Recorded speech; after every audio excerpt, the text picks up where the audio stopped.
With Jock's trial wrapped up and Digger Barnes in the ground, you wouldn't think that there would be a lot to cover in the final 2 episodes. I cannot overstate how wrong you would be, though.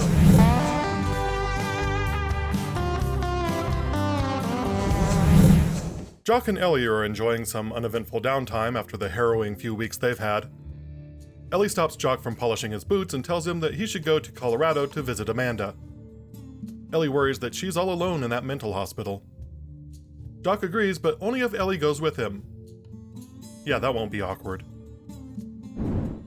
JR arrives with good news. The mortgage on South Fork has been paid with the money from those Asian oil wells. The ranch is safe again. Jock withholds praise, though, reminding JR that he nearly lost South Fork in his bid to get those wells in the first place. JR says the cartel boys are practically begging him to let them in on the deal. Llewellyn sneaks in a quick drink and switches to club soda before the family comes in. JR immediately starts needling her above Bobby's objections. He's not wrong, though. He does go overboard and starts in on Pam and her family, drawing a punch in the breadbasket from Bobby. Great sell job from Larry Hagman on that gut punch. Ted DiBiase would be proud. Bobby comes in to comfort Pam, who is still in the middle of an existential crisis. After all, her father is not her father, and her mother is just her in a wig. You can see how that would cause someone to crack up. Bobby negates her concerns, but Pamela has the perfect counter. How would he feel if he found out he wasn't a Ewing? Meanwhile, JR's herd of harlots are in open revolt. Serena is seeing another client, so she has no time for him. And Kristen wants him to divorce Llewellyn before she even touches him. JR pays as much attention to her consent as he does his own wife's. Kristen, shut up. Aunt Maggie isn't much help in Pamela finding her roots. Apparently Digger left South Fork when Jock married Ellie, and when he returned, he was married to Rebecca. Cliff finds some kind of document in Digger's things and clandestinely stows it in his pants. Elsewhere, Hank Johnson, JR's fixer in Southeast Asia, flies in to tell JR the bad news in person. There's a revolution brewing, and if the rebels win, there's not a doubt in the world they'll nationalize the oil field. All that sweet, sweet crude will belong to the government, and the corporations, in this case Ewing Oil, will be left holding the bag. JR tells Hank to go back and try to bribe the communists with the one thing that acts as their kryptonite: capital. Uncertain about the prospects of successfully bribing the rebels, JR has Vaughn Leland meet him at Kristen's condo. We don't get to see what JR tells Vaughn, but Vaughn is practically giddy when he leaves. Kristen complains that JR is using her to seal deals, and when he doesn't respond well, she calls Alan Bean. Alan Bean. Llewellyn meets with Dr. Elby and tells him that drinking takes the pain away. He asks her to rely on herself for a change, to which she gets off a great Llewellyn line. That's worse than no one. Ellie is also little help in Pamela's search for information about her mother. Instead, she invites Pamby to visit Jock's first wife in Colorado. Now there's a woman who knows how to change the subject. The Colorado-bound contingent of the family leaves just in time for JR to put the wheels in motion to save his own skin. He calls the rest of the independent oil men into his office and throws himself on their mercy. Help him liquidate the Southeast Asian oil wells so he can make another deal that's come up. The boys think it's too good to be true, so he reels them in by agreeing to take 1/4 of their proceeds. Across town, Alan and Kristen rub their 2 brain cells together and come up with a plan. Kristen will agree to be JR's honeypot and secretly pump his associates for information. What else would I want to pump you for? I really just said that, didn't I? First up, Jordan Lee. JR's pressure deal is successful, as the rest of the cartel buys off the oil leases. Even Vaughn Leland gets in on the act. I took a personal loan of $20 million from a buddy at another bank, using my share of the leases as collateral. I never thought I'd hear words of doubt about Ewing coming from the lips of a friend that we have fostered like one of our own, all the way up from Tellers.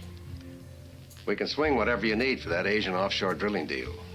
JR, you're gonna have to put up South Fork as a security.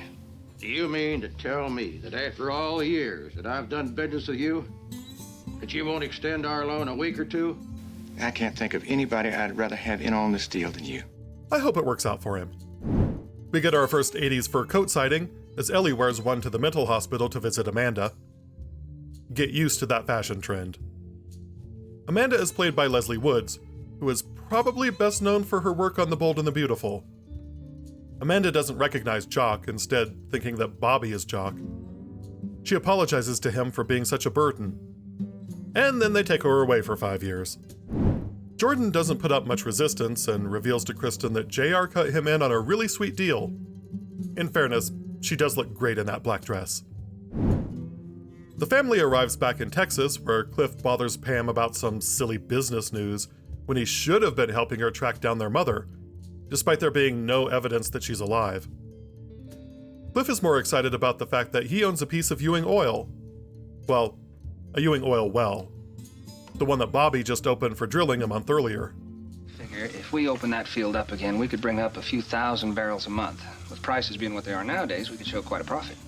Fur coat number 2 makes an appearance as a drunk Sue Ellen mistakes a rando cowboy for Dusty Farlow. Said rando cowboy is actually Jeffrey Scott, who played Mark Jennings on Dynasty, as well as being a Marlboro man.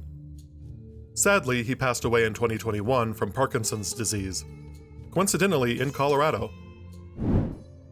Bobby receives a courtesy call from the bartender where Sue Ellen is partying, so he and Ray arrive just in time to get in a bar fight. They take her home, where JR says eventually he's going to have to do something about her. The next morning, JR leaves the TV on and Jock sees the news reports about the Southeast Rebellion. He gets in a great growly Jim Davis line. How much did we lose? But JR delivers the kicker. The way I look at it, we just made ourselves a killing. And we're out!